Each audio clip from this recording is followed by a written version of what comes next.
नमस्कार सभी साथियों को, स्वागत है हमारे YouTube channel study bye UP वाला भैया में। आज ग्रामीण प्रवेश की 9वीं क्लास होने जा रही है, तो चलते हैं सीधा क्लास की ओर, देखते हैं, पॉइंट देख लेते हैं। आप सभी जानते हैं कि एक राज्य को प्रशासनिक दृष्टि से मंडल, जिले, तहसील, प्रखंड यानी कि ब्लॉक व ग्राम पंचायत आदि में बांटा गया है। इसी क्रम में जिले को दो दृष्टिकोण से विभाजित किया जाता है। पहला दृष्टिकोण है राजस्व की दृष्टि से, दूसरा दृष्टिकोण है ग्राम विकास की दृष्टि से। अब पहले देख लेते हैं राजस्व की दृष्टि से जिलों का विभाजन, यानी राजस्व की दृष्टि से जिलों का विभाजन किस प्रकार किया जाता है वो देख लेते हैं। तो एक तरफ दिया है स्तर और दूसरी तरफ दिया है प्रभारी अधिकारी, यानी कि किस स्तर पर कौन सा अधिकारी या कौन सा ऑफिसर काम करता है वो राजस्व की दृष्टि से देख लेते हैं। तो जिला स्तर पर कलेक्टर या डीएम काम करता है राजस्व की दृष्टि से, और जो पहली पोजीशन होती है सबसे बड़ा अधिकारी होता है, और उससे नीचे अनुभाग या उपसंभाग एसडीओ या एसडीएम देखता है। तहसील पर तहसीलदार देखता है, तहसील स्तर पर तहसीलदार देखता है, और गांव स्तर पर लेखपाल देखता है।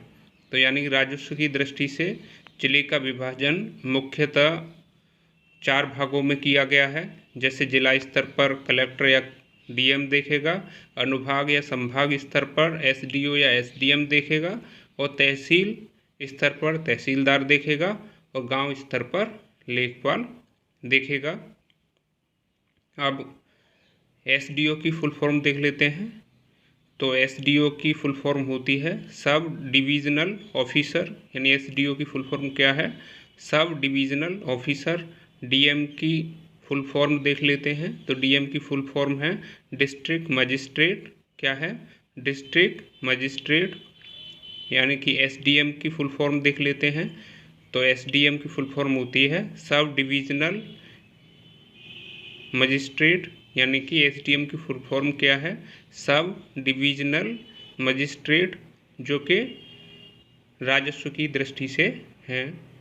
आगे देख लेते हैं। अब देख लेते हैं ग्राम विकास की दृष्टि से जिले का विभाजन, यानी ग्राम विकास की दृष्टि से जिले का विभाजन किस प्रकार किया गया है। तो राजस्व की दृष्टि से किया गया था उसी प्रकार ग्राम विकास की दृष्टि से भी किया गया है। तो देख लेते हैं, एक तरफ स्तर दिया है और दूसरी तरफ अधिकारी दिए हैं। देखते हैं, जिला स्तर पर डीएम या जिलाधिकारी कार्य करता है। जिला स्तर पर डीएम या जिलाधिकारी कार्य करता है। अनुभाग या उप संभाग स्तर पर एसडीओ या एसडीएम काम करता है। अनुभाग या उप संभाग स्तर पर एसडीओ या एसडीएम काम करता है। प्रखंड या ब्लॉक स्तर पर बीडीओ या खंड विकास अधिकारी काम करता है। प्रखंड या ब्लॉक स्तर पर बीडीओ या खंड विकास अधिकारी काम करता है, और गांव स्तर पर वीडीओ काम करता है। गांव स्तर पर वीडीओ काम करता है। तो ग्राम विकास की दृष्टि से भी जिले का विभाजन 4 भागों में किया गया है। यानी पहला जो भाग है जिला स्तर पर एसडीएम या जिलाधिकारी काम करेगा, और अनुभाग या उपसंभाग स्तर पर एसडीओ या एसडीएम काम करता है, और प्रखंड या ब्लॉक स्तर पर बीडीओ या खंड विकास अधिकारी काम करेगा, और गांव स्तर पर वीडीओ काम करेगा। अब बीडीओ की फुल फॉर्म देख लेते हैं। तो बीडीओ की फुल फॉर्म होती है ब्लॉक डेवलपमेंट ऑफिसर, यानी कि बीडीओ की फुल फॉर्म क्या होती है, ब्लॉक डेवलपमेंट ऑफिसर। और वीडीओ की फुल फॉर्म क्या होती है? जो गांव स्तर पर काम करता है तो वीडीओ की फुल फॉर्म होती है विलेज डेवलपमेंट ऑफिसर, यानी कि विलेज डेवलपमेंट ऑफिसर। अब नेक्स्ट पॉइंट देख लेते हैं।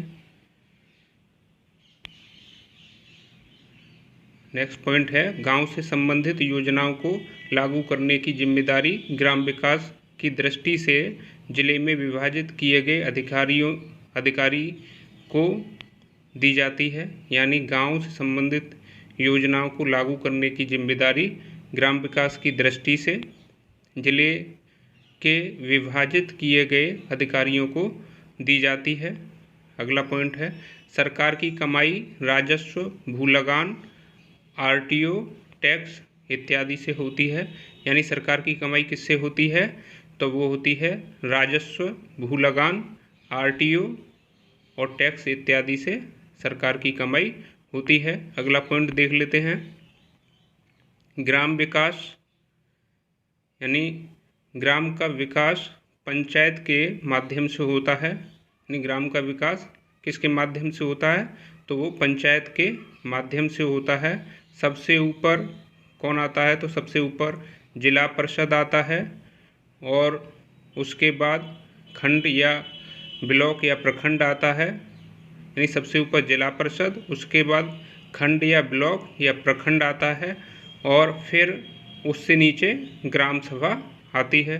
तो यानी कि पहले जिला परिषद, दूसरा ब्लॉक या तीसरा ग्राम सभा। तो ये आपको ध्यान में रखना होगा। अब देख लेते हैं राजस्व की दृष्टि से अधिकारियों का क्रम। तो देखते हैं कौन किससे नीचे काम करता है, सबसे पहले कौन काम करता है और उसके नीचे कौन कौन से अधिकारी काम करते हैं। तो ये राजस्व की दृष्टि से हम देख लेते हैं। तो राजस्व की दृष्टि से डीएम या कलेक्टर सबसे बड़ा अधिकारी होता है जिला स्तर पर, और फिर उससे नीचे एसडीओ या एसडीएम, यानी कलेक्टर से नीचे एसडीओ या एसडीएम, एसडीएम से नीचे तहसीलदार, तहसीलदार से नीचे नायब तहसीलदार और नायब तहसीलदार से नीचे कानूनगो और कानूनगो से नीचे लेखपाल होता है। ठीक है, एक बार और देख लेते हैं राजस्व की दृष्टि से अधिकारियों का क्रम क्या है। तो डीएम के नीचे एसडीएम या एसडीओ और डीएम एसडीएम के नीचे तहसीलदार, तहसीलदार के नीचे नायब तहसीलदार और नायब तहसीलदार के नीचे कानूनगो और कानूनगो के नीचे लेखपाल कार्य करता है। अब देख लेते हैं अगला पॉइंट है ग्राम विकास की दृष्टि से देख लेते हैं अधिकारियों का क्रम। तो ग्राम विकास की दृष्टि से अधिकारियों का क्रम है, यानी जिला स्तर पर जो सबसे पहले स्तर पर आता है डीएम या कलेक्टर आता है। यानी पहले स्तर पर डीएम या कलेक्टर, और डीएम या कलेक्टर के नीचे सीडीओ काम करता है जिसे चीफ डेवलपमेंट ऑफिसर कहते हैं। यानी डीएम या कलेक्टर के नीचे सीडीओ काम करता है। ये किसकी दृष्टि से है? ये ग्राम विकास की दृष्टि से है।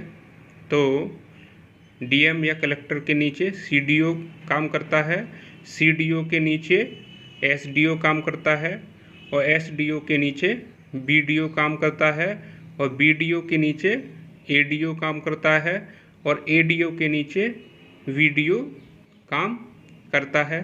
तो इस प्रकार कौन किसके नीचे काम करता है हमने देखा। पुनः एक बार और देख लेते हैं। ग्राम विकास की दृष्टि से डीएम या कलेक्टर के नीचे सीडीओ यानी कि चीफ डेवलपमेंट ऑफिसर काम करता है और चीफ डेवलपमेंट ऑफिसर के नीचे एसडीओ काम करता है और एसडीओ के नीचे बीडीओ काम करता है और बीडीओ के नीचे एडीओ काम करता है और एडीओ के नीचे वीडीओ काम करता है। नेक्स्ट देख लेते हैं डीएम या कलेक्टर। डीएम या कलेक्टर कौन होता है ये देख लेते हैं। एक ही व्यक्ति दोनों पदों को संभालता है, यानी डीएम या कलेक्टर जो होता है एक ही व्यक्ति दोनों पदों को संभालता है। यह पूरे ज़िले का अधिकारी होता है। इनको डीएम यानी कि डिस्ट्रिक्ट मजिस्ट्रेट तब बोलेंगे जब यह न्याय से संबंधित कार्य करते हैं, और जब यही अधिकारी राजस्व से संबंधित कार्य करते हैं तो इन्हें कलेक्टर कहते हैं। अर्थात एक ही व्यक्ति अलग अलग काम करने से उसका नाम बदल जाता है। यानी कि जब डीएम न्याय से संबंधित काम करेगा तो उसे डिस्ट्रिक्ट मजिस्ट्रेट बोलेंगे, और जब डीएम राजस्व से संबंधित काम करेगा तो उसे कलेक्टर बोलेंगे। तो सीधा संबंध है, यानी कि न्याय से संबंधित काम तो डिस्ट्रिक्ट मजिस्ट्रेट, और राजस्व से संबंधित काम तो वो हो जाएगा कलेक्टर। यानी कि अलग अलग काम करने से उसका नाम बदल जाता है। आगे देख लेते हैं। आगे है एसडीओ या एसडीएम। एसडीओ या एसडीएम कौन होते हैं देख लेते हैं। तो एसडीओ या एसडीएम यह तहसील में बैठता है। इसमें भी व्यक्ति एक है, यानी एक ही व्यक्ति एसडीओ या एसडीएम होता है। काम अलग अलग करने से नाम बदल जाता है। जब वह न्याय से संबंधित कार्य करता है तब वह एसडीएम कहलाता है, और जब वह राजस्व से संबंधित कार्य करता है तो वह एसडीओ कहलाता है। आगे देख लेते हैं। अगला पॉइंट है मुख्य विकास अधिकारी। तो मुख्य विकास अधिकारी कौन होता है देख लेते हैं। तो मुख्य विकास अधिकारी चीफ डेवलपमेंट ऑफिसर को ही मुख्य विकास अधिकारी कहते हैं। यह व्यक्ति हर जिले के विकास भवन में बैठता है, यानी कि मुख्य विकास अधिकारी हर जिले के विकास भवन में बैठता है, और इसे मुख्य विकास अधिकारी भी कहते हैं, चीफ डेवलपमेंट ऑफिसर कहते हैं, जो कि हर जिले के विकास भवन में बैठता है मुख्य विकास अधिकारी। अगला पॉइंट देख लेते हैं खंड विकास अधिकारी। तो खंड विकास अधिकारी इसे ब्लॉक डेवलपमेंट ऑफिसर कहते हैं, यानी खंड विकास अधिकारी को ब्लॉक डेवलपमेंट ऑफिसर कहते हैं। यह क्षेत्र का अधिकारी होता है, यह प्रत्येक ब्लॉक में बैठता है, यानी खंड विकास अधिकारी को ब्लॉक डेवलपमेंट ऑफिसर कहते हैं। यह क्षेत्र का अधिकारी होता है और यह प्रत्येक ब्लॉक में बैठता है। आगे देख लेते हैं ग्राम विकास अधिकारी। तो ग्राम विकास अधिकारी जिसे विलेज डेवलपमेंट ऑफिसर कहते हैं, यानी ग्राम विकास अधिकारी को विलेज डेवलपमेंट ऑफिसर कहते हैं। यह व्यक्ति गांव स्तर का अधिकारी होता है। यह व्यक्ति भी ब्लॉक में बैठता है। इसके पास कई ग्राम सभा की शक्ति दी जाती है, जो ग्राम के प्रधान हैं, इन्हीं के आदेश पर काम करते हैं। यानी गांव के प्रधान किसके आदेश पर काम करते हैं, तो ये बीडीओ के आदेश पर काम करते हैं, जिसे विलेज डेवलपमेंट ऑफिसर या ग्राम विकास अधिकारी कहते हैं। तो ग्राम विकास अधिकारी के आदेश पर काम कौन करता है, तो गांव के प्रधान ग्राम विकास अधिकारी के आदेश पर काम करते हैं। आगे देख लेते हैं लेखपाल। तो लेखपाल कौन होता है, तो लेखपाल दो होते हैं, यानी कि लेखपाल दो होते हैं। एक राजस्व लेखपाल होता है जो राजस्व परिषद के अधीन होता है, और दूसरा चकबंदी लेखपाल होता है जो चकबंदी आयुक्त के अधीन होता है। यानी लेखपाल दो होते हैं, एक राजस्व लेखपाल होता है जो राजस्व परिषद के अधीन होता है, और एक चकबंदी लेखपाल होता है जो चकबंदी आयुक्त के अधीन होता है। आगे देख लेते हैं लेखपाल के कार्य। लेखपाल के क्या क्या कार्य होते हैं वो देख लेते हैं। तो लेखपाल के कार्य लैंड्स रिकॉर्ड्स मैनुअल में उल्लिखित है। लेखपाल के कार्य निम्नलिखित हैं, यानी कि एक रजिस्टर टाइप होता है जिसे लैंड्स रिकॉर्ड्स मैनुअल कहते हैं। तो उसमें लेखपाल के कार्य क्या क्या हैं वो उसमें बताए गए हैं, तो उन्हें देख लेते हैं। तो पहला पॉइंट देख लेते हैं। तहसीलदार द्वारा निर्धारित की गई तिथि पर प्रत्येक माह में लेखपाल तहसील में उपस्थित होंगे। यानी कि तहसीलदार द्वारा निर्धारित की गई तिथि पर प्रत्येक माह में लेखपाल तहसील में उपस्थित होंगे। अगला पॉइंट देख लेते हैं। आजकल जमाबंदी का कार्य कंप्यूटर से भी किया जाने लगा है। इससे कम समय में ही किसान अपनी भूमि संबंधी आंकड़ों की जानकारी प्राप्त कर सकते हैं। आजकल जमाबंदी का कार्य कंप्यूटर से भी किया जाने लगा है। इससे कम समय में ही किसान अपनी भूमि संबंधी आंकड़ों की जानकारी प्राप्त कर सकते हैं। अगला पॉइंट देख लेते हैं। किसी आपदा जैसे बाढ़, सूखा, ओला, पाला, फसल रोग, मनुष्य या पशुओं में भयंकर संक्रामक रोग, घर या फसल में भयंकर आग लगने के पश्चात लेखपाल व रजिस्ट्रार कानूनगो को अपनी रिपोर्ट देगा।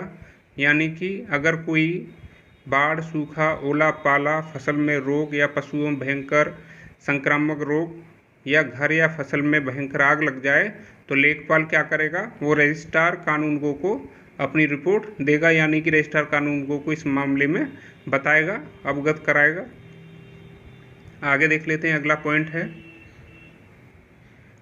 लेखपाल को लैंड रिकॉर्ड मैनुअल के पैरा 25 में वर्णित नक्शा, खसरा, खतौनी, दिनचर्या व बही, सीमा धोतक चिन्हों की सूची तथा अन्य कागजातों को तैयार करना पड़ता है तथा उन्हें रखना पड़ता है। यानी लेखपाल क्या क्या करता है, तो लैंड्स रिकॉर्ड मैनुअल के पैरा 25 में 25 के अनुसार जो भी उसमें दिया गया है, लैंड्स रिकॉर्ड मैनुअल के पैरा 25 में जो दिया गया है उसके अनुसार नक्शा, खसरा, खतौनी, दिनचर्या, बही, सीमा धोतक, चिन्हों की सूची तथा अन्य कागजातों को तैयार करना पड़ेगा और उन्हें रखना पड़ेगा। कहने का मतलब जो भी खेती संबंधी या जो भी सामग्री है उसे लेखपाल को तैयार करना पड़ेगा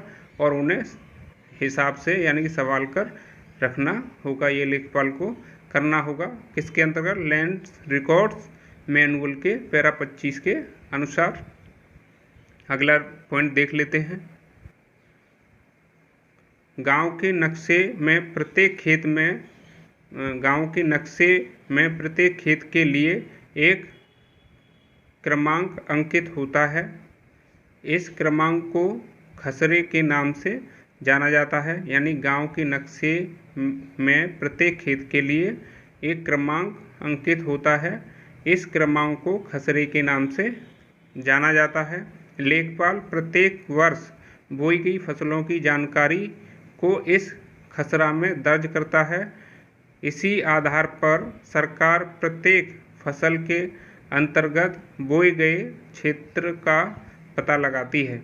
यानी कि लेखपाल जो खसरा में बोई गई फसलों की जानकारी को अंकित करता है और इसी जानकारी के आधार पर सरकार फसलों की जानकारी बताती है या प्राप्त करती है कि कितने क्षेत्रफल पर कौन सी फसल बोई गई है। तो ये लेखपाल का काम है कि गांव के नक्शे में जो भी दिया गया है वो उसमें अंकित करेगा। यानी क्या दिया गया, गांव के नक्शे में प्रत्येक खेत के लिए एक क्रमांक अंकित होता है। इस क्रमांक को खसरे के नाम से जाना जाता है। लेखपाल प्रत्येक वर्ष बोई गई फसलों की जानकारी को इस खसरे में दर्ज करता है। इसी आधार पर सरकार प्रत्येक फसल के अंतर्गत बोए गए क्षेत्र का पता लगाती है। अगला पॉइंट देख लेते हैं। लेखपाल अपने हलके की समस्त भूमि प्रबंधन समिति यानी कि LMC का पदेन मंत्री भी होता है। यानी लेखपाल अपने हलके की समस्त भूमि प्रबंधक समिति यानी कि LMC का पदेन मंत्री भी होता है। अतः लेखपाल को भूमि प्रबंधक समिति के निर्देश में समिति संबंधी कार्य करने होते हैं। यानी कि लेखपाल अपने हलके की समस्त भूमि प्रबंधक समिति यानी कि LMC का पदेन मंत्री भी होता है। अतः लेखपाल को भूमि प्रबंधक समिति के निर्देश में समिति संबंधी कार्य करने होते हैं। तो अगला पॉइंट देख लेते हैं। लेखपाल के पास अनेक अधिकार क्षेत्र के गांव या गांव के खेती संबंधी कागजात रहते हैं। यानी लेखपाल के पास उनके अधिकार क्षेत्र के गांव या उससे संबंधित खेती के सभी कागजात रहते हैं। उन्हें भू अभिलेख कहते हैं। यानी कि उन्हें क्या कहते हैं? भू अभिलेख कहते हैं। यदि कोई किसान अपनी ज़मीन के संदर्भ में कोई जानकारी चाहता है तो लेखपाल सरकारी शुल्क लेकर उसको जानकारी उपलब्ध कराता है। यानी कि यदि कोई किसान अपनी भूमि या ज़मीन संबंधी कोई जानकारी चाहता है तो लेखपाल सरकारी शुल्क लेकर उसे जानकारी उपलब्ध कराता है। तो अगला पॉइंट देख लेते हैं। अगला पॉइंट है लेखपाल के पास प्रत्येक गांव का नक्शा होता है। इस नक्शे में गांव के खेत, रास्ते, सड़कें, नदी, तालाब, बाजार, मकान आदि अंकित होते हैं। यानी लेखपाल के पास प्रत्येक गांव का नक्शा होता है। इस नक्शे में गांव के खेत, रास्ते, सड़क, नदी, तालाब, बाजार, मकान आदि अंकित होते हैं। अगला पॉइंट देख लेते हैं। लेखपाल अपने कागजात में खेत का नाम, लगान, उसका मालिक, उसका नंबर आदि नोट करता है। तो लेखपाल क्या करता है अपने कागजात में? तो लेखपाल अपने कागजात में खेत का नाम यानी खेत का नाम, लगान, उसका मालिक, उसका नंबर आदि नोट करता है। अगला पॉइंट देख लेते हैं। लेखपाल भूमि मापक नक्शों का निरीक्षण तथा संशोधन व खेत का निरीक्षण व फसलों का निरीक्षण व अभिलेख, लगान या भू राजस्व की स्थिति का प्रतिवेदन अधिकारी के आदेशानुसार तैयार करता है। यानी कि अधिकारी के आदेश पर लेखपाल क्या करता है? यानी कि नक्शों का निरीक्षण करता है, उनमें संशोधन करता है, खेतों का निरीक्षण करता है, फसलों का निरीक्षण करता है, यानी और अभिलेख, लगान या भू राजस्व संबंधी इन सारी चीज़ों का जानकारी करता है। और वो किसके अनुसार? वो प्रतिवेदन अधिकारी के आदेश के अनुसार ये सब लेखपाल को करना होता है। अगला पॉइंट देख लेते हैं। अगला पॉइंट है प्रत्येक 4 वर्ष में जमाबंदी का नवीनीकरण किया जाता है। यानी प्रत्येक 4 वर्ष में जमाबंदी का नवीनीकरण किया जाता है। यानी कि ये नोट करने वाली बात है कि अगर जमाबंदी प्रत्येक 4 वर्ष के अंतर्गत करा लेनी चाहिए, यानी 4 वर्ष बाद नवीनीकरण किया जाता है जमाबंदी का, तो ये देख लेना चाहिए। यानी प्रत्येक 4 वर्ष में जमाबंदी का नवीनीकरण किया जाता है।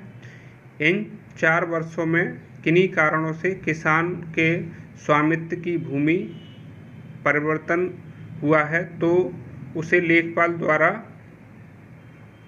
जमाबंदी रजिस्टर में लिखा जाता है। यानी कि जमाबंदी 4 वर्ष बाद क्यों कराई जाती है? वो इसलिए कराई जाती है कि इन 4 वर्षों में किन्हीं कारणों से किसान के स्वामित्व की भूमि परिवर्तन हुआ है तो उसे लेखपाल द्वारा जमाबंदी रजिस्टर में लिखा जाता है। आगे देख लेते हैं। लेखपाल तहसील के आदेश का कागज प्राप्त होने पर अभिलेखों की प्रतियां प्रमाणित करता है, डाक तहसील को भेजेगा। यानी लेखपाल तहसील के आदेश का कागज प्राप्त होने पर अभिलेखों की प्रतियां प्रमाणित करता है और डाक तहसील को भेज देता है। ठीक है ना।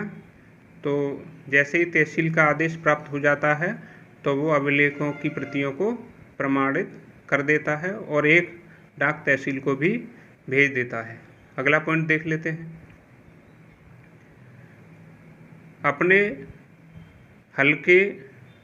अपने हल्के ग्रामों के लिए खतौनी मौजावार तैयार करता है। यानी अपने हल्के ग्रामों के लिए, यानी अपने हल्के के अंतर्गत जो भी गांव आते हैं उनके लिए खतौनी मौजावार तैयार करता है। कौन करता है? लेखपाल को ही करना होता है ये काम।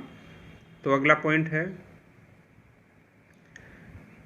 इस नक्शे में खेत का क्षेत्रफल दिया जाता है। किसमें? खतौनी में। खतौनी में क्या दिया जाता है? इस नक्शे में खेत का क्षेत्रफल दिया जाता है, उसी में उसका नंबर भी लिखा रहता है। खेत के नंबर की मदद से खेत को पहचानने में आसानी होती है।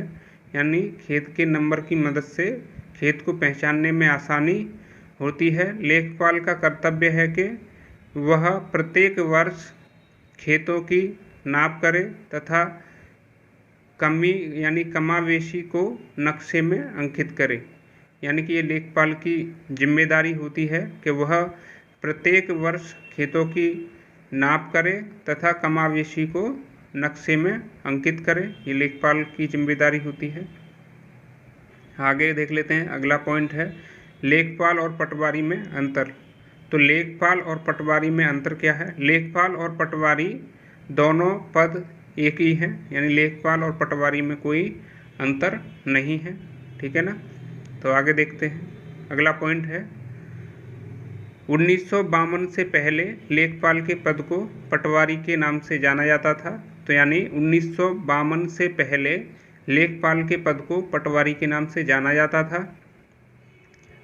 नेक्स्ट पॉइंट है, पटवारी का पद प्रथम प्रयोग सल्तनत काल में अलाउद्दीन खिलजी के शासनकाल में मिलता है। यानी पटवारी पद का प्रयोग सर्वप्रथम सल्तनत काल में अलाउद्दीन खिलजी के शासनकाल में मिलता है, परंतु पटवारी पद का महत्व सर्वप्रथम शेरशाह सूरी के शासनकाल में 1538 से 1545 के दौरान दिया गया। यानी जो पटवारी पद का महत्व सर्वप्रथम शेरशाह सूरी के शासनकाल में 1538 से 1545 के दौरान अधिक दिया गया। बाद में अकबर ने भी पटवारी पद की महत्वता को स्वीकार किया था। यानी अकबर ने भी पटवारी पद की महत्वता को स्वीकार किया था। अगला पॉइंट है, शेरशाह के समय प्रशासन की सबसे छोटी इकाई गांव या मौजा होती थी। यानी शेरशाह के समय में प्रशासन की सबसे छोटी इकाई गांव या मौजा होती थी। यह गांव को ही मौजा कहा जाता था, यह आपको ध्यान रखना होगा। मौजा का प्रशासन 2 अधिकारी देखते थे। यानी शेरशाह के समय में मौजा का प्रशासन 2 अधिकारी देखते थे। पहला अधिकारी जिसे मुकदम कह देते, यानी मुकदम कहते थे। तो मुकदम कहते थे। तो मुकदम का क्या कार्य होता था? कानून व न्याय से संबंधित प्रशासन ये मुकदम का कार्य होता था। क्या कार्य होता था मुकदम का? कानून व न्याय से संबंधित प्रशासन मुकदम करता था। और पटवारी राजस्व एकत्रित करने से संबंधित था। यानी पटवारी का काम राजस्व एकत्रित करना था और मुकदम का कार्य कानून और न्याय से संबंधित था। अगला पॉइंट देख लेते हैं। पटवारी शब्द का अर्थ पट्टाधारकों का हिसाब किताब रखने वालों से लगाया जा सकता है। यानी पटवारी शब्द का अर्थ पट्टाधारकों का हिसाब किताब रखने वालों से लगाया जा सकता है। अगला पॉइंट है पट्टा व काबूलियत प्रणाली शेरशाह सूरी द्वारा जमीन के बंदोबस्त से संबंधित व्यवस्था थी। यानी पट्टा व काबूलियत प्रणाली शेरशाह सूरी द्वारा जमीन के बंदोबस्त से संबंधित व्यवस्था थी। कौन सी थी? यानी पट्टा व काबूलियत प्रणाली जो थी वो जमीन से संबंधित व्यवस्था थी जो शेरशाह सूरी के द्वारा चलाई गई थी। अगला पॉइंट देख लेते हैं पटवारी पद का नाम लेखपाल कब हुआ? यानी पटवारी को लेखपाल के नाम से कब से जाना जाने लगा, ये देख लेते हैं। 20 मई 1952 से 27 दिसंबर 1954 तक चौधरी चरण सिंह उत्तर प्रदेश के राजस्व व कृषि मंत्री थे। यानी चौधरी चरण सिंह जी थे वो राजस्व व कृषि मंत्री थे। वो कब से कब तक थे? 20 मई 1952 से 27 दिसंबर 1954 तक वो उत्तर प्रदेश के राजस्व व कृषि मंत्री थे। अगला पॉइंट देख लेते हैं इन्हीं के कृषि मंत्री रहते हुए उत्तर प्रदेश जमींदारी विनाश व भूमि सुधार अधिनियम 1950 में पारित हुआ। यानी चौधरी चरण सिंह जो उत्तर प्रदेश के कृषि मंत्री थे उन्हीं के रहते हुए उत्तर प्रदेश जमींदारी विनाश और भूमि सुधार अधिनियम 1950 पारित हुआ। अगला पॉइंट देख लेते हैं यह अधिनियम 11 जुलाई 1952 को अस्तित्व में आया तथा उत्तर प्रदेश में जमींदारी व्यवस्था का अंत हो गया। यानी कि देखा जाए तो 11 जुलाई 1952 को उत्तर प्रदेश में जमींदारी व्यवस्था का अंत हो गया। अगला पॉइंट देख लेते हैं जमींदारी व्यवस्था में जमींदार व पटवारी मिलकर किसानों का शोषण करते थे। यानी जमींदारी व्यवस्था में क्या होता था कि जमींदार और पटवारी मिलकर किसानों का शोषण करते थे। अगला पॉइंट देख लेते हैं 2 प्रकार की ज़मीन होती थी। यानी पहले कितने प्रकार की ज़मीन होती थी? तो ज़्यादातर 2 प्रकार की ज़मीन होती थी। पहला प्रकार है खुद काश्त ज़मीन। यानी एक ज़मीन होती थी खुद काश्त ज़मीन। यह ज़मीन किसानों में बांट दी जाती थी। जो खुद काश्त ज़मीन होती थी वह किसानों में बांट दी जाती थी। और दूसरी ज़मीन होती थी सरजमीन। यह ज़मीन जमींदारों के पास रहती थी। यानी सरजमीन जमींदारों के पास रहती थी और खुद काश्त ज़मीन किसानों में बांट दी जाती थी। नेक्स्ट देख लेते हैं इस अधिनियम का विरोध करने के लिए 27,000 पटवारी ने जमींदारों की सलाह पर 1952 में हड़ताल प्रारंभ कर दी थी। यानी कि इस अधिनियम के विरोध में 27,000 पटवारियों ने जमींदारों की सलाह पर 1952 में हड़ताल कर दी थी। चौधरी चरण सिंह नाजायज़ मांगों के आगे न झुक सके। यानी चौधरी चरण सिंह नाजायज़ मांगों के आगे नहीं झुके। सभी के सभी 27,000 पटवारियों को बर्खास्त कर दिया गया तथा उनकी जगह गांव की लेख जोख को संभालने के लिए एक नए पद का सृजन किया जिसका नाम लेखपाल है। अगर देखा जाए तो लेखपाल किसकी देन है? तो चौधरी चरण सिंह की देन है। लेखपाल जो गांवों में होते हैं आज जिसकी परीक्षा होने जा रही है वो चौधरी चरण सिंह जी की देन है। जो चौधरी चरण सिंह पटवारियों की नाजायज़ मांगों के आगे नहीं झुके और 27,000 पटवारियों को बर्खास्त कर दिया और उनकी जगह पर गांवों के लेख जोख रखने के लिए नए पद का सृजन किया गया और वो नया पद कौन सा था? वो नया पद ही लेखपाल का पद था, जो वर्तमान में अभी चल रहा है। आगे देख लेते हैं। अगला पॉइंट है, लेख का अर्थ अकाउंट होता है, यानी लेख का अर्थ अकाउंट होता है जिसको संभालता है। लेखपाल गांव का लेखाकार होता है। गांव खेतों की लेखों की जिम्मेदारी इसी व्यक्ति की होती है। चौधरी चरण सिंह के राजस्व व कृषि मंत्री रहते हुए उत्तर प्रदेश चकबंदी अधिनियम 1953 पारित हुआ। यानी चौधरी चरण सिंह के राजस्व मंत्री व कृषि मंत्री रहते हुए उत्तर प्रदेश चकबंदी अधिनियम 1953 पारित हुआ।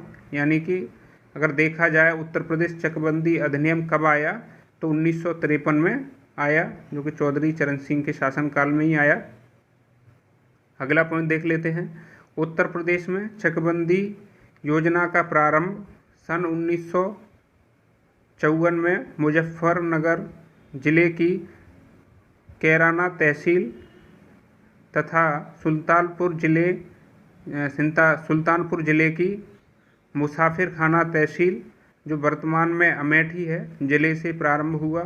तो यानी कि 1954 में मुजफ्फरनगर की कैराना तहसील से तथा सुल्तानपुर जिले की मुसाफिर खाना तहसील, जो वर्तमान में अमेठी है, यहाँ से चकबंदी का प्रारंभ हुआ, जो 1994 में शुरू हुई थी। अगला पॉइंट है, राजस्व लेखपाल जिला अधिकारी के अधीन होता है, यानी राजस्व लेखपाल जिला अधिकारी के अधीन होता है। अगला पॉइंट है, राजस्व लेखपाल का पद उत्तर प्रदेश राजस्व संहिता 2006 की धारा 16(2) के द्वारा सृजित किया गया है। यानी राजस्व लेखपाल का पद उत्तर प्रदेश राजस्व संहिता 2006 की धारा 16(2) के द्वारा सृजित किया गया है।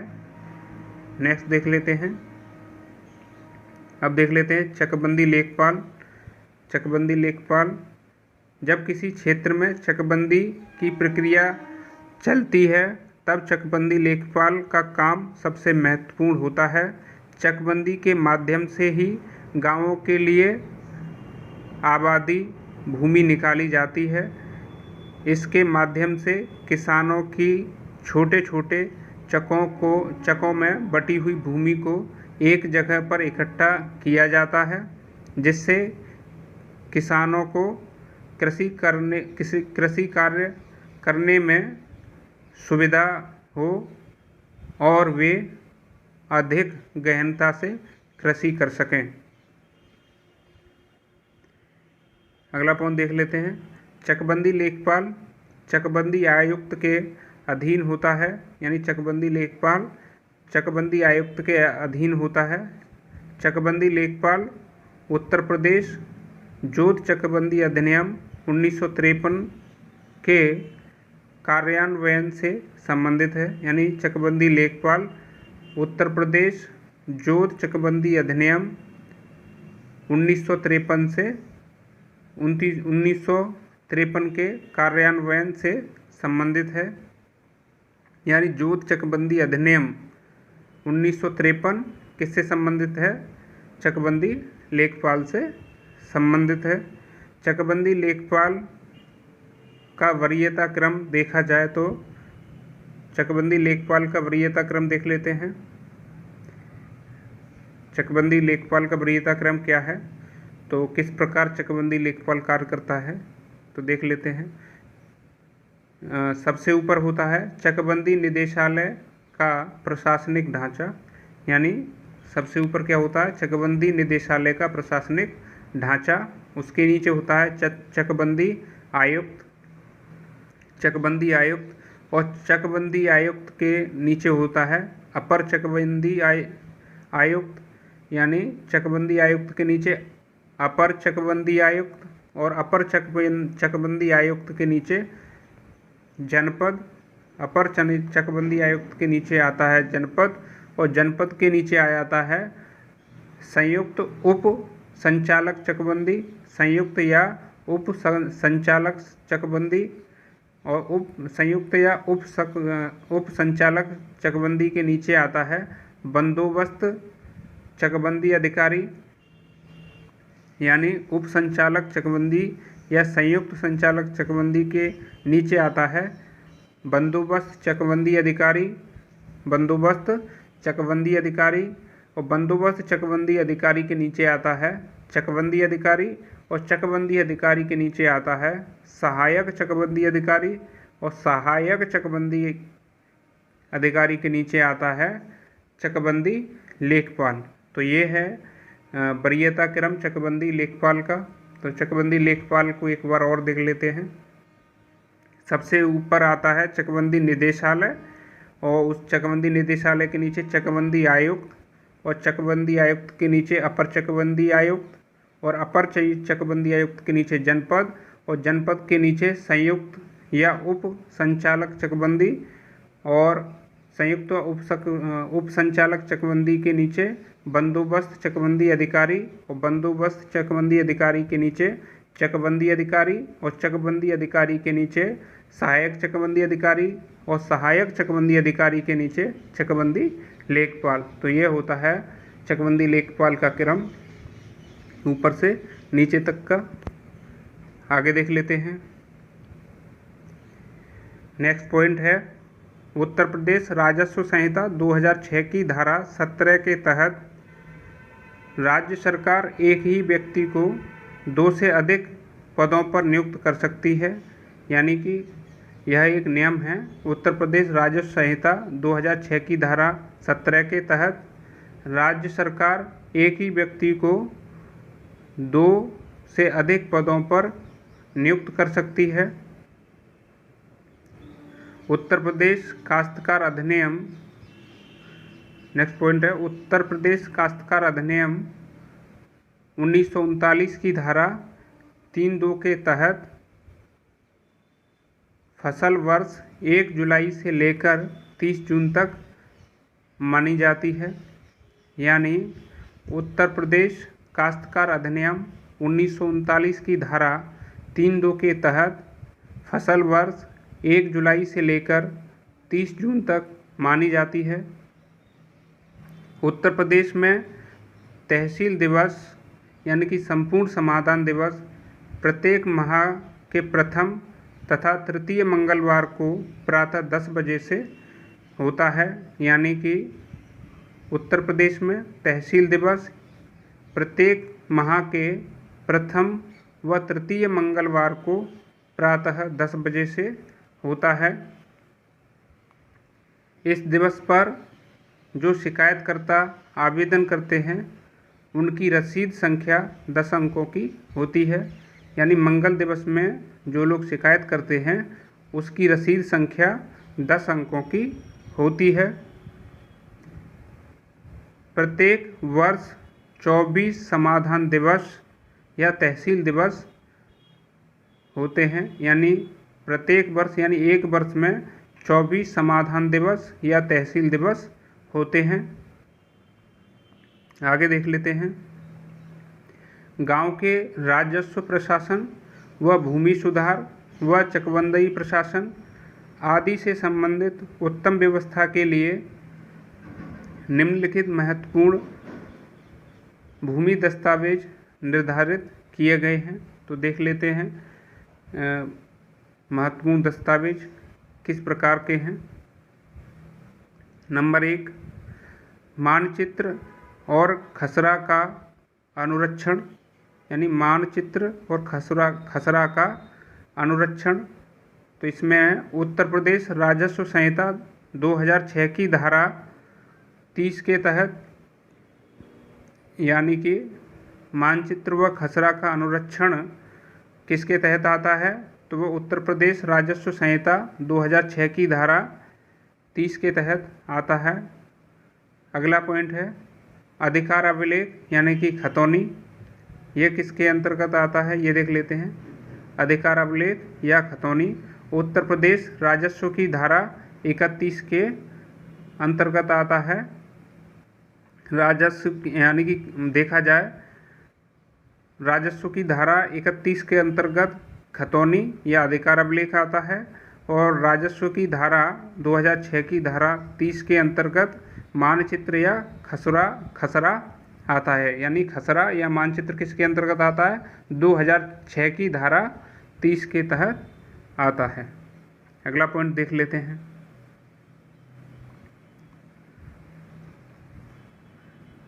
अगला पॉइंट है, किसी गांव के जमीन के नक्शे को सजरा कहते हैं। यानी किसी गांव के जमीन के नक्शे को सजरा कहते हैं। इसमें जमीन को कई छोटे छोटे टुकड़ों में बांटकर हर एक टुकड़े को एक नंबर दिया जाता है। इसी नंबर को खसरा नंबर कहते हैं। इसी नंबर पर गांव तथा प्रत्येक खेत की चौहदी यानी सीमाएं अंकित होती हैं। किसमें? सजरा, यानी सजरा जिसे कहते हैं नक्शे में, उसी में खसरा नंबर वगैरह डले होते हैं और इसी पर गांव की चौहदी या सीमा अंकित होती है कि कहां से कहां तक ये गांव है। अगला पॉइंट देख लेते हैं।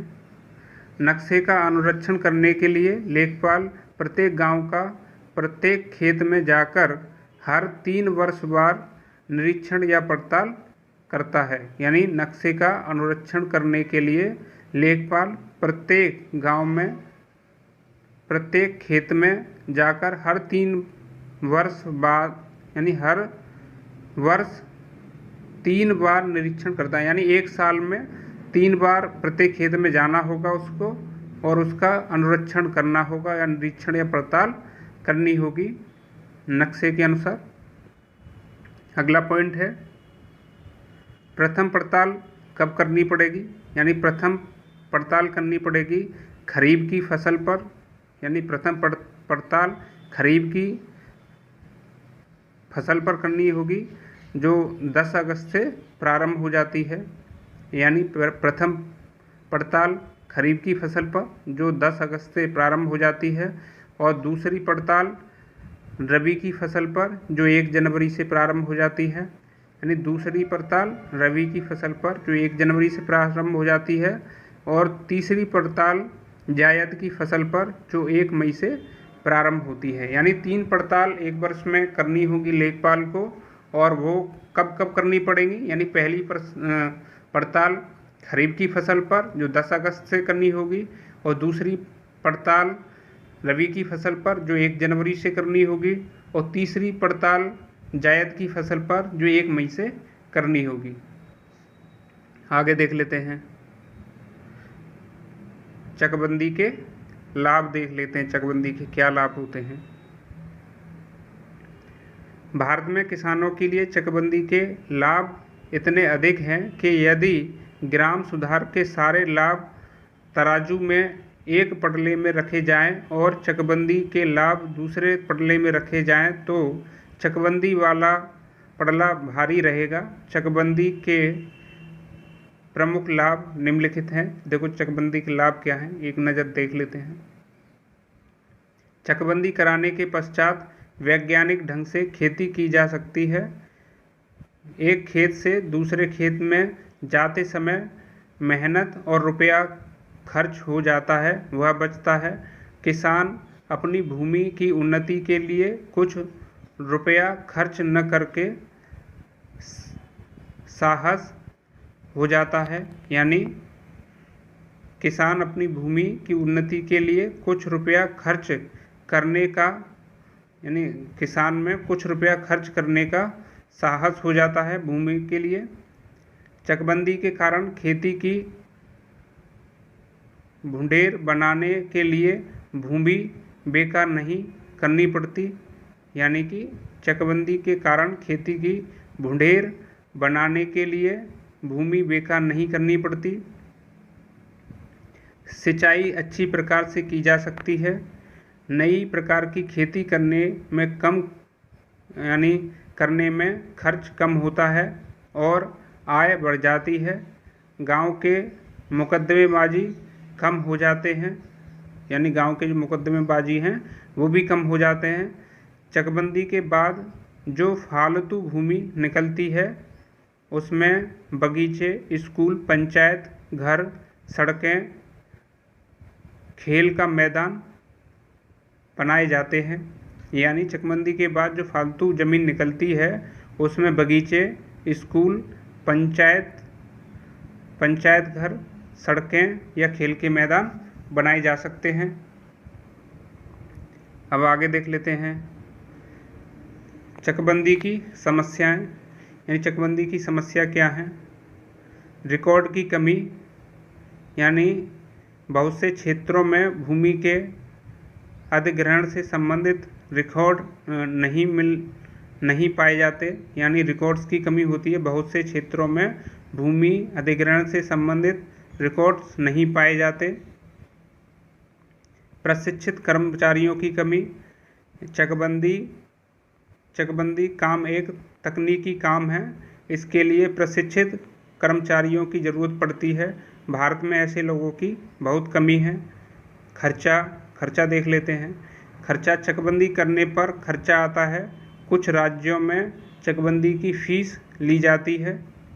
आगे देख लेते हैं किसानों द्वारा विरोध। तो भारत का किसान रूढ़िवादी है, वह अपने पूर्वजों की ज़मीन नहीं छोड़ना चाहता। बड़े और धनी किसान जिनके पास उपजाऊ ज़मीन के अधिक भाग होते हैं वे चकबंदी का विरोध करते हैं। भूमि की कीमतों में अंतर की एक मुख्य कठिनाई गांव में भूमि की कीमतों में पाए जाने वाला अंतर। यह अंतर मुख्य रूप से सिंचाई की सुविधाओं में अंतर के कारण होता है। इससे किसान अधिक मूल्य वाली भूमि के बदले कम मूल्य वाली भूमि लेने को तैयार नहीं होते हैं। अगला पॉइंट है भ्रष्टाचार यानी करप्शन। चकबंदी से जुड़े कुछ भ्रष्ट कर्मचारी यानी अधिकारियों ने चकबंदी की कठिनाइयों को और बढ़ा दिया है। आगे देख लेते हैं लेखपाल के प्रमुख कागजात। तो लेखपाल के प्रमुख कागजात हैं खसरा और खसरा संख्या या गाटा संख्या। पॉइंट है खसरा और खसरा संख्या या गाटा संख्या। तो इसमें देख लेते हैं लैंड्स रिकॉर्ड मैनुअल के पैरा A55 में वर्णित है। यानी लैंड्स रिकॉर्ड मैनुअल के पैरा A55 में वर्णित है। क्या वर्णित है? खसरा संख्या और गाटा संख्या किस में वर्णित है?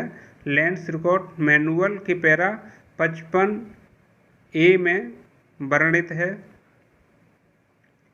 इसमें किसी गांव के जमीन के टुकड़े के मालिक, क्षेत्रफल और उस पर उगाई जा रही फसलों का ब्यौरा लिखा होता है। इसमें 12 कॉलम यानी कि 12 खाने होते हैं। यानी खसरा में 12 कॉलम होते हैं। और इसमें क्या क्या होता है? इसमें होता है ज़मीन के टुकड़े का मालिक का नाम होता है, उसका क्षेत्रफल होता है खसरे में, और उसमें उगाई जाने वाली फसलों का ब्यौरा होता है। और इसमें 12 कॉलम होते हैं खसरे में, जो लैंड्स रिकॉर्ड मैनुअल के पैरा A55 के अनुसार है। एक और देख लेते हैं, अगला पॉइंट देख लेते हैं खसरा स्वयं अधिकार अभिलेख नहीं है। यानी खसरा स्वयं अधिकार अभिलेख नहीं है किंतु अधिकार अभिलेख की आधारशिला है। यानी खसरा स्वयं अधिकार अभिलेख नहीं है किंतु अधिकार अभिलेख की आधारशिला है। अगला पॉइंट है कृषि आंकड़े और खतौनी के लिए जिन तथ्यों की आवश्यकता होती है वे सब लेखपाल द्वारा खसरे में लिखे जाते हैं। यानी कृषि आंकड़े और खतौनी के लिए जिन तथ्यों की आवश्यकता होती है वे सब लेखपाल द्वारा खसरे में लिखे जाते हैं। खसरा एक कृषि संबंधी कानूनी दस्तावेज होता है। यानी खसरा एक कृषि संबंधी कानूनी दस्तावेज होता है। अगला पॉइंट है भारत में सजरा किसी गांव के ऐसे नक्शे को कहते हैं। इस प्रकार जिसका प्रयोग उस गांव के खेतों या अन्य जमीन की पट्टियों का कानूनी तौर पर स्वामित्व बताने हेतु और प्रशासनिक कार्यों के लिए होता है। यानी कि भारत में सजरा किसी गांव के ऐसे नक्शे को कहते हैं जिसका प्रयोग उस गांव के खेतों या अन्य जमीन की पट्टियों का कानूनी तौर पर स्वामित्व बताने के लिए और प्रशासनिक कार्य के लिए होता है। क्या होता है? सजरा। जो गांव का नक्शा होता है उसे सजरा कहते हैं। गांव का सजरा पूरे गांव की जमीन की पट्टियों में बांटता है। यानी गांव का सजरा पूरे गांव को जमीन की पट्टियों में बांटता है और पट्टी को अपना अलग नंबर देता है और प्रत्येक पट्टी को अपना अलग नंबर देता है। अगला पॉइंट है, गांव का पटवारी हर पट्टी के लिए एक खसरा भी रखता है। यानी गांव का पटवारी हर एक पट्टी के लिए एक खसरा भी रखता है जिसमें लिखा होता है कि उस पट्टी का मालिक कौन है और उस पट्टी में कौन सी फसल उगाई जाती है। गांव का पटवारी हर पट्टी के लिए एक खसरा भी रखता है जिसमें लिखा होता है कि उस पट्टी का मालिक कौन है और उस पर कौन सी फसल उगाई जाती है। आगे देख लेते हैं। पारंपरिक रूप से खसरे में हर खेत और उसके क्षेत्रफल, उसके मालिक का नाम और उस पर काम करने वाले कृषकों, उस पर उगने वाली फसलों, उसकी मिट्टी के प्रकार एवं उस पर वृक्षों का विवरण होता है। यानी कि पारंपरिक रूप से खसरे में हर खेत और उसका क्षेत्रफल, उसका मालिक और उसमें काम करने वाले कृषक और उसमें उगने वाली फसल, उसकी मिट्टी और उस पर कितने वृक्ष लगे हैं, इसका विवरण होता है किसमें? खसरे में। अगला पॉइंट है, यह हर साल नवीनीकृत किया जाता है। यानी खसरा हर साल नवीनीकृत किया जाता है। सजरा को गांव का नक्शा भी कहा जाता है। यानी सजरा को गांव का नक्शा भी कहा जाता है। अब देख लेते हैं, अगला पॉइंट देख लेते हैं। मुख्य रूप से खसरा में निम्नलिखित जानकारी होती है। हर खेत की संख्या या खसरा नंबर जो सजरा में दर्ज होता है। यानी मुख्य रूप से खसरा में निम्नलिखित जानकारी होती है।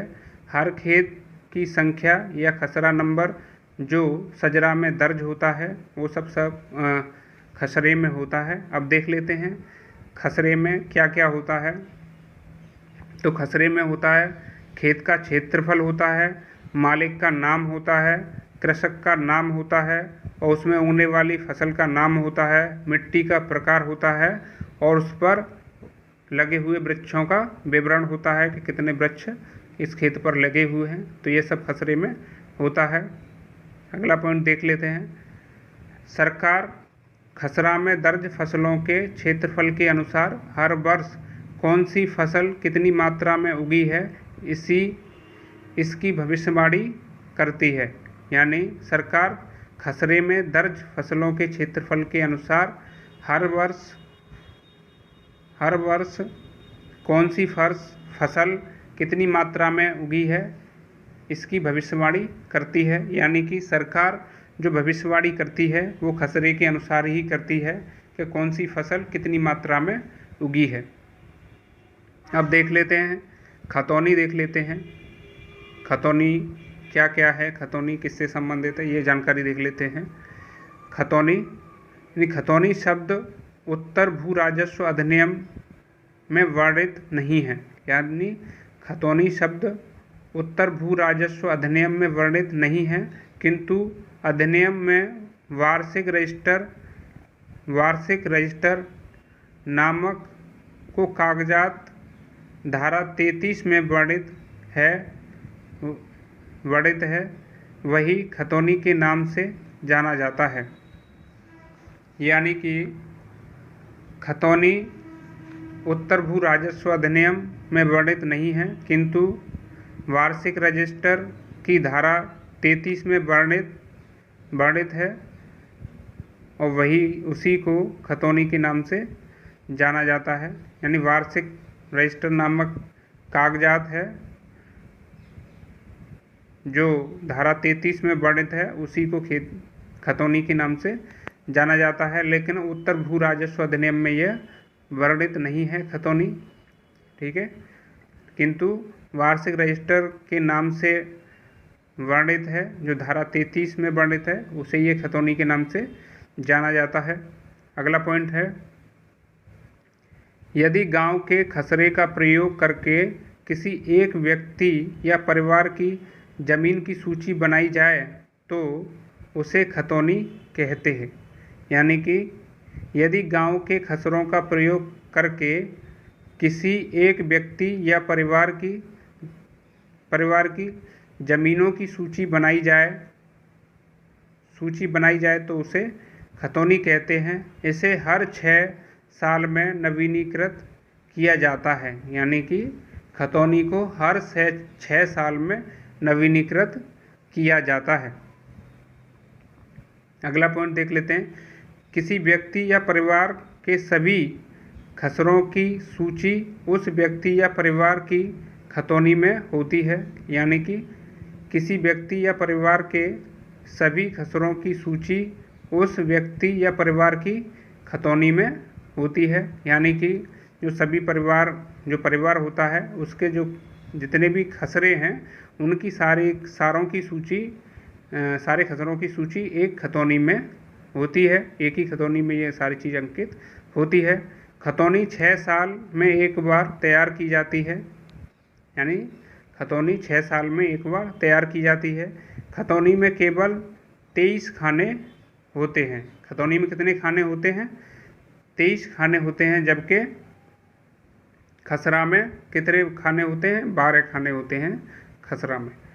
इसमें जोतदारों का उल्लेख होता है, यानी खतौनी में जोतदारों का उल्लेख होता है कि वे किस हैसियत से भूमि धारण कर रहे होते हैं। यानी कि खतौनी में जोतदारों का उल्लेख होता है कि वे किस हैसियत से भूमि धारण कर रहे होते हैं।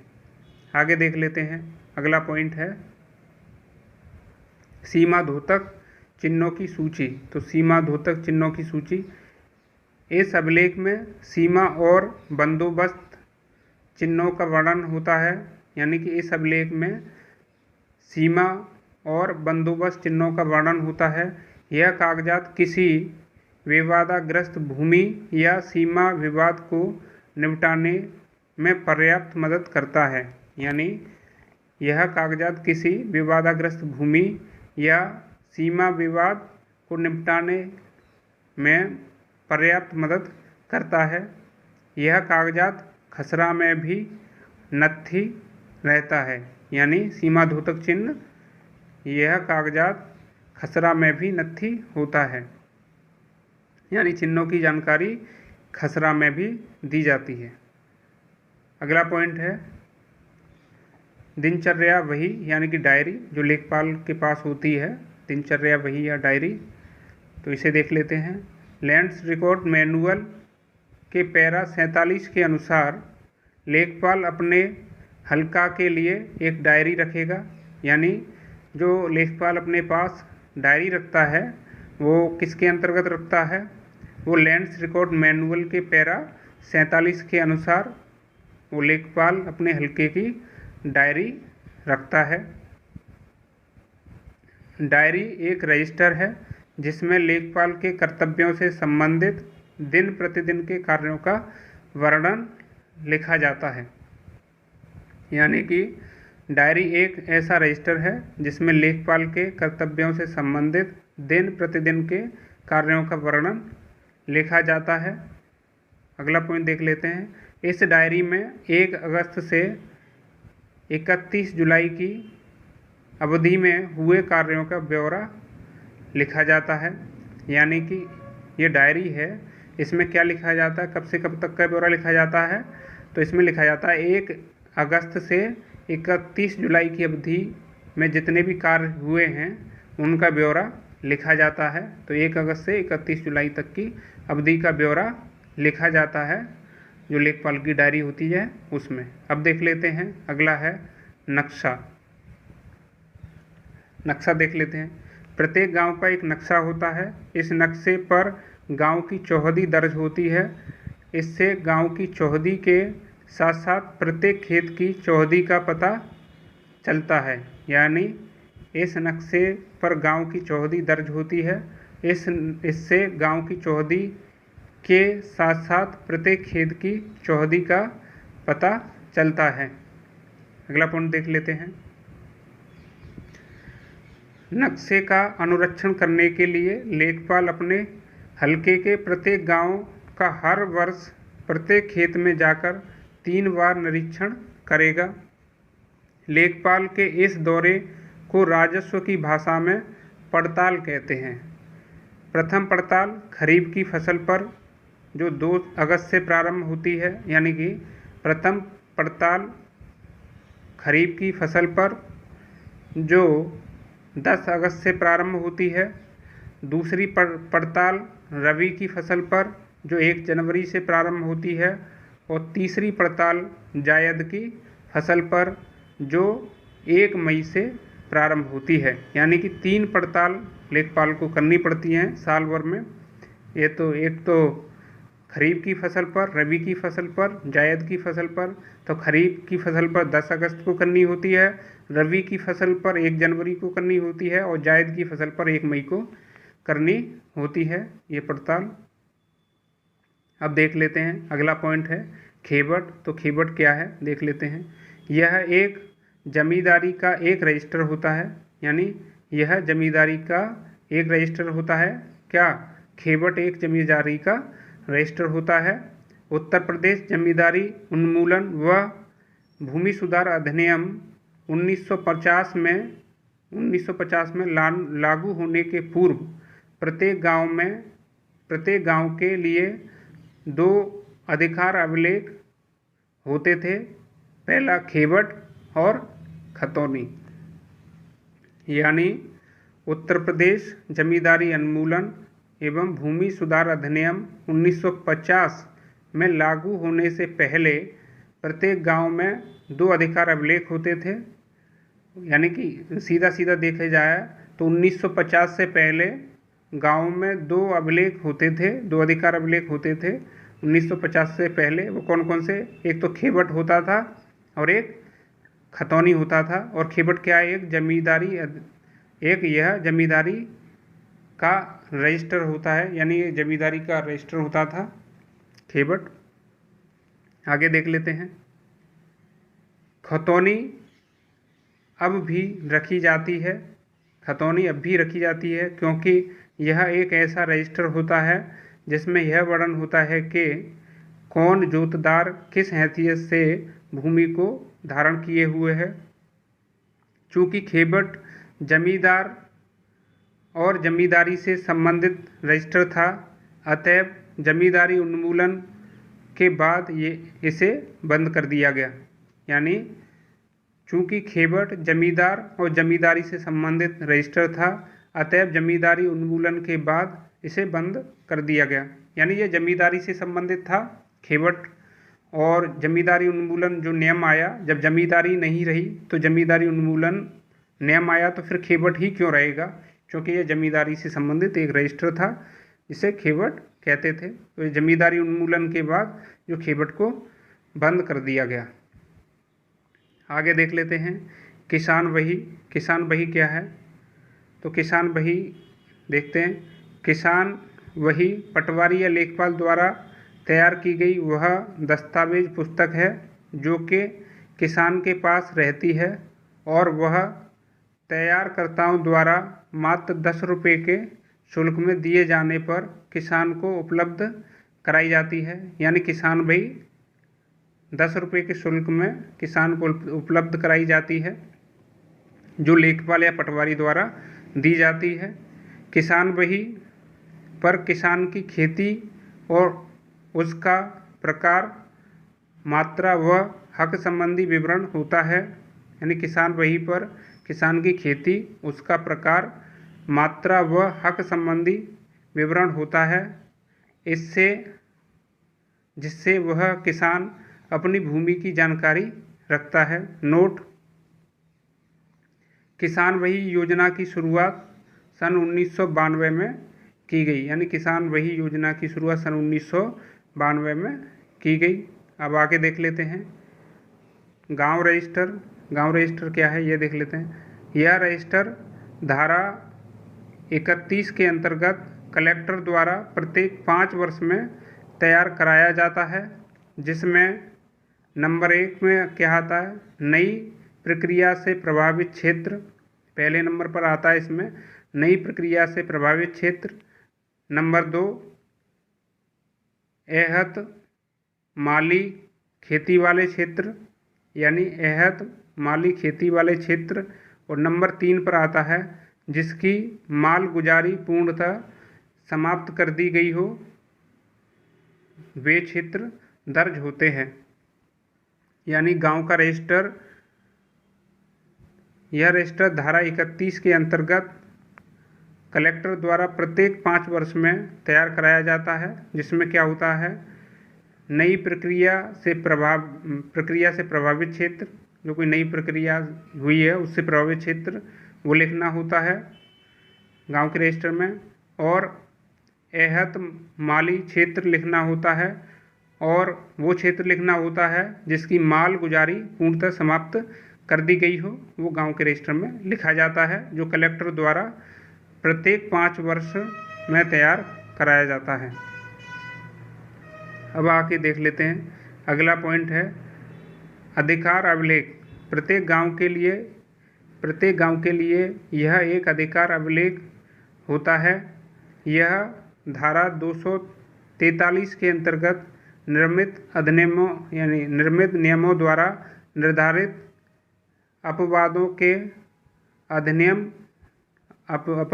के अधीन होता है। अधिकार अभिलेख एक ऐसा रजिस्टर होता है जो धारा 32 में वर्णित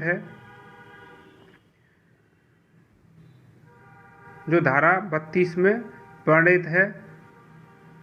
भू राजस्व अधिनियम की धारा 35 के अंतर्गत अभिलेख अधिकारी द्वारा तैयार किया जाता है।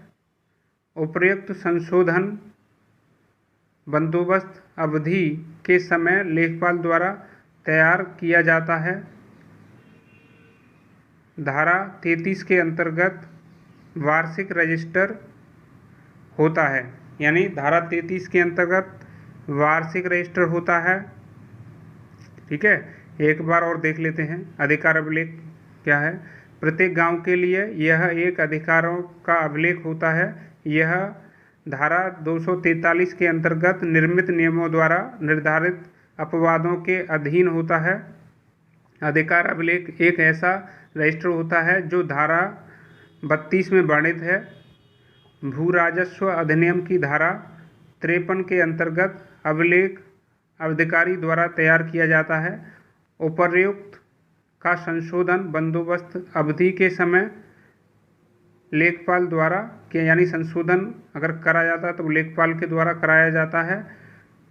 धारा 33 के अंतर्गत वार्षिक रजिस्टर होता है। यानी कि अधिकार अभिलेख क्या होता है, एक वार्षिक रजिस्टर होता है जो धारा 33 के अंतर्गत आता है। आगे देख लेते हैं उत्तर प्रदेश लेखपाल सेवा नियमावली। यानी उत्तर प्रदेश लेखपाल सेवा नियमावली 2006। तो उत्तर प्रदेश लेखपाल सेवा नियमावली 2006 देख लेते हैं। उत्तर प्रदेश लेखपाल सेवा एक अधीनस्थ सेवा है जिसे समूह गाँव में रखा गया है। यानी उत्तर प्रदेश लेखपाल सेवा एक अधिनिष्ठ सेवा है जिसे समूह गांव में रखा गया है। अगला पॉइंट है, सेवा नियमावली में परिषद का तात्पर्य राजस्व परिषद उत्तर प्रदेश से है। यानी सेवा नियमावली में परिषद का तात्पर्य राजस्व परिषद उत्तर प्रदेश से है। आगे देख लेते हैं। अब आगे देख लेते हैं महत्वपूर्ण बहुविकल्पी प्रश्न जो परीक्षा की दृष्टि से बहुत उपयुक्त हैं। देख लेते हैं।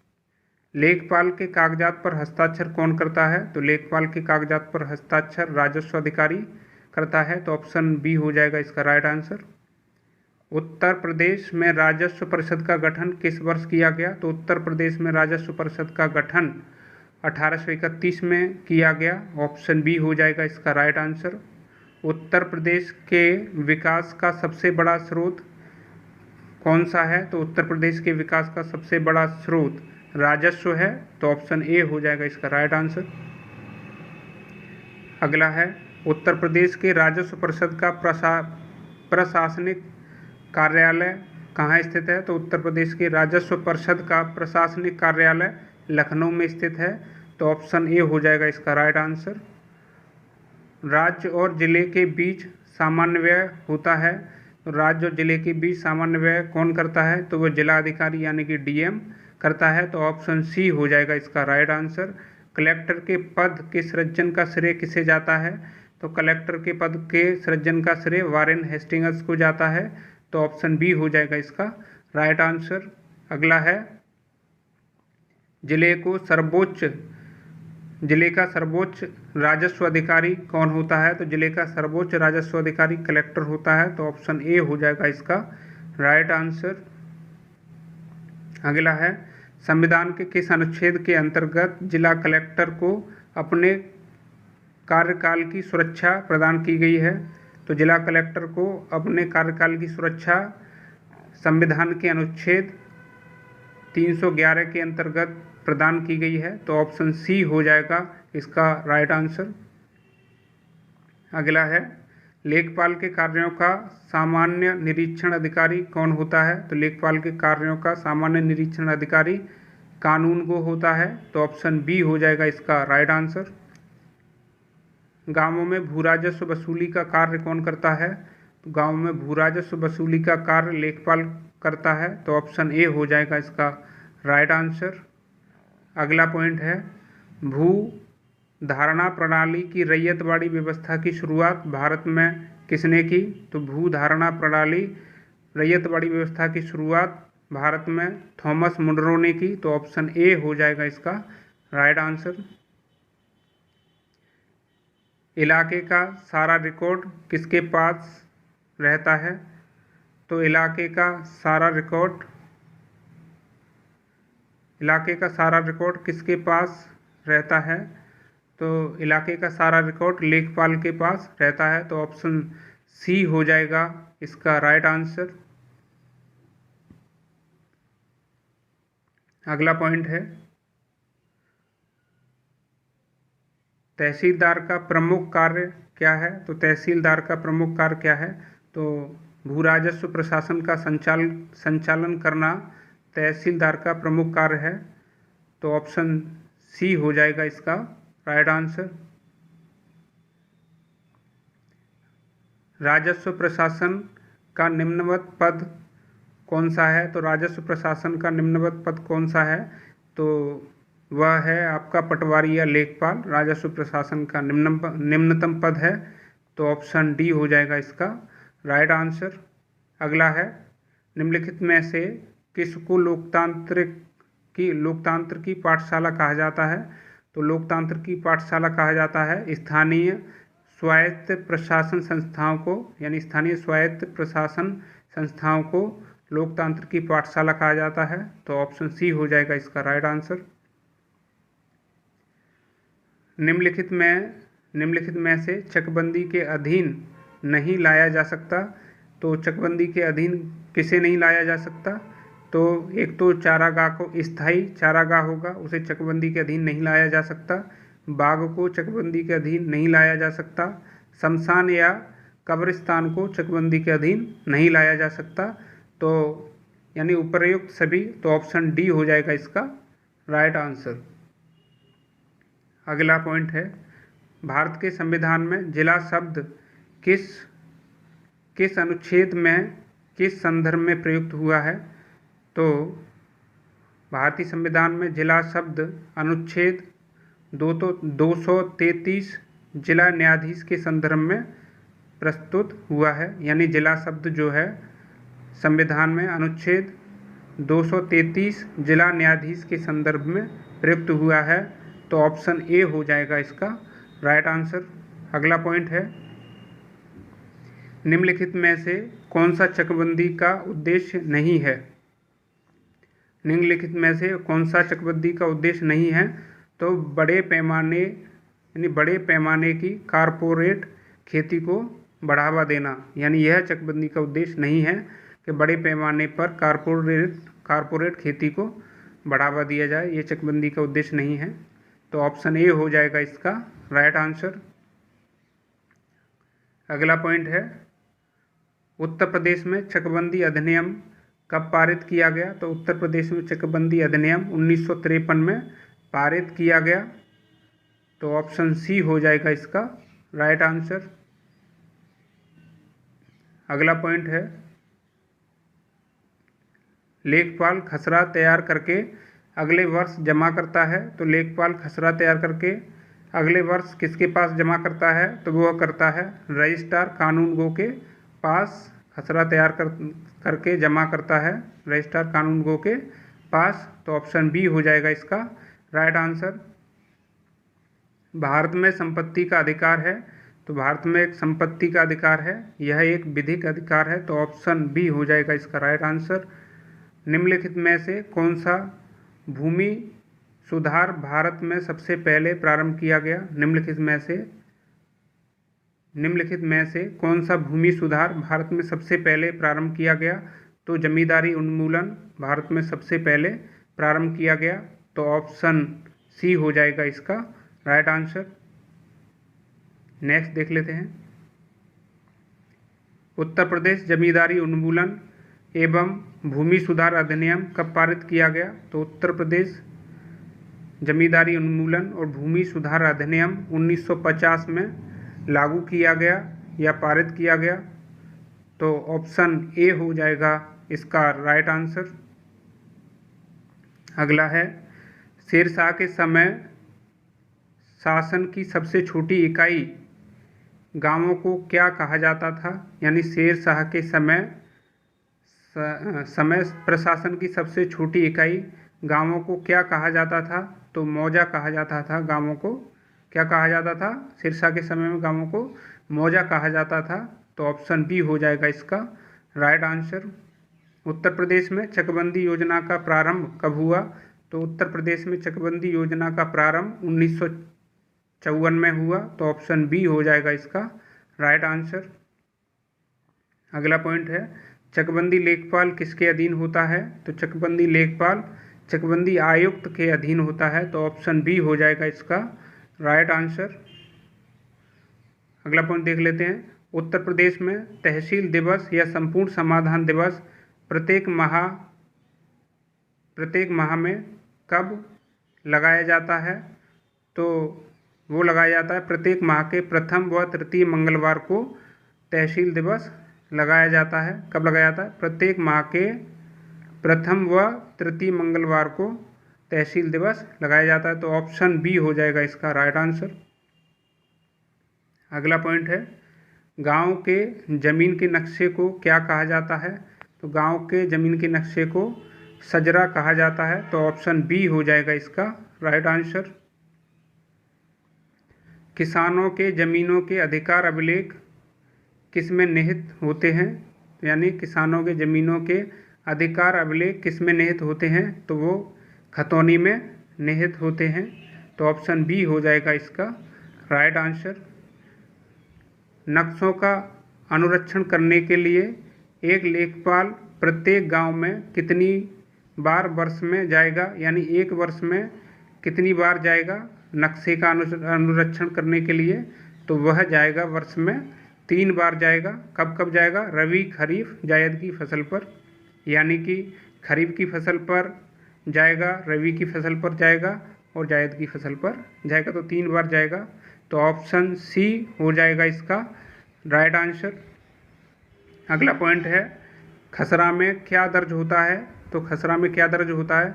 खेत की संख्या दर्ज होती है, खेत का क्षेत्रफल दर्ज होता है, मिट्टी का प्रकार दर्ज होता है। यानी कि देखा जाए तो ये सभी दर्ज होता है, तो उपर्युक्त सभी हो जाएगा इसका आंसर। तो ऑप्शन डी हो जाएगा इसका राइट आंसर। तो इसी के साथ वीडियो को यहीं समाप्त करते हैं। मिलते हैं इसके नेक्स्ट टॉपिक के साथ। धन्यवाद।